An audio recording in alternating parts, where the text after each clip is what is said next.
Firing of the officers, family attorney Benjamin Crump believes Memphis has set a precedent in the country. His legal team is calling for a law in Tyre's name where officers would have to intervene when other officers are committing a crime. And a funeral for Tyre Nichols is set for next week. Now we have this breaking news in downtown LA involving a disturbance. I'm not sure if this is related to the release of that Tyre Nichols tape. Let's go to Desmond Shaw live in SkyCal to bring us up to date. Des. Juan and Pat, I would say it definitely is here at LAPD headquarters related to the Memphis incident here. There's definitely a protest. You can see, well, lots of chalk on the sidewalk and some messages here. There's some candles as well that were set out front. We saw this earlier. There had only been a dozen or so people. It has definitely grown at this point, and they have breached this makeshift barrier out here. And now LAPD is out here in front. They've kind of formed a wall in front of the protesters. They're in riot gear with less than lethal in case things get out of control. Things have been peaceful. However, there is some graffiti you can see here right up on the wall underneath the LA Police Department sign. There's another word scrawled out there as well. And protesters definitely getting right up in LAPD's face, nose to nose practically, shining strobe lights in their faces and lots of cameras out here, lots of cell phone cameras recording as well. But other than that, I haven't seen any violence or tear gas or anything like that, but the protest definitely going on here at LAPD headquarters in downtown LA. Live in SkyCal overhead, I'm Desmond Shaw. Pat and Juan, back to you in the studio. All right, thank you so much, Desmond. And we know the family has pleaded all day with the public to, if you're going to protest, protest peacefully. But there are powerful emotions, of course. They're being brought up, seeing these graphic images. Tonight we spoke to prominent names in the community from Southern California for their reaction. And KCAL News reporter Tom Waite joins us live with their comments. Tom? And Pat, one of the folks we spoke to was the mayor of LA, and she was definitely imploring people to protest peacefully tonight. So as you can imagine, there is reaction pouring in from a wide array of people, from professors to politicians and civil rights leaders and former law enforcement. The consensus is this video shows terrible, unjustifiable violence. It was just absolutely tragic to watch.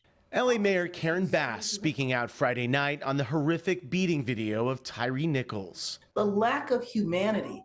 And even after they had beat him to a pulp, they just stood around. Reaction to the newly released video has been universal condemnation, including from former law enforcement, retired LAPD sergeant, and author of Back the Blue, Cheryl Dorsey. I know what I know, having spent 20 years in an LAPD uniform, working in patrol my entire 20 years as a patrol officer and sergeant. There was absolutely nothing that was within the realm of police policy.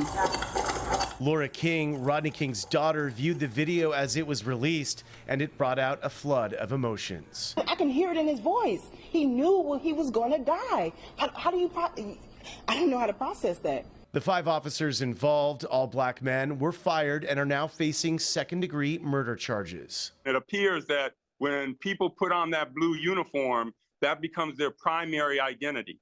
And it can drown out other identities, and they seem to fall into that logic. The brutality is just unquestionably wrong, out of control, out of hand, and irresponsible. That's troubling on one part. On the other part, these are African-American law enforcement officers against another African-American.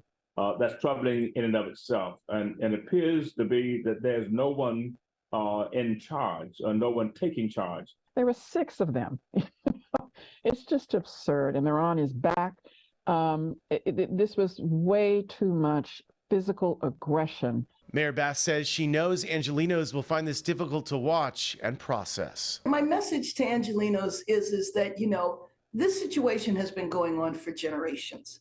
And frankly, it's only because of technology that people outside of certain communities have an awareness about it. This clearly was not a racial incident, which shows that oftentimes it is racial, but this is an example of when it wasn't. And it just shows that there's something that's fundamentally broken in that police department. Mayor Bass says she knows this case will draw out a lot of emotion, and she supports peaceful protests. She also says this case is a reminder there's a need for police reform across the country. Pat? All right, thanks so much, Tom. Now, residents in Monterey Park and surrounding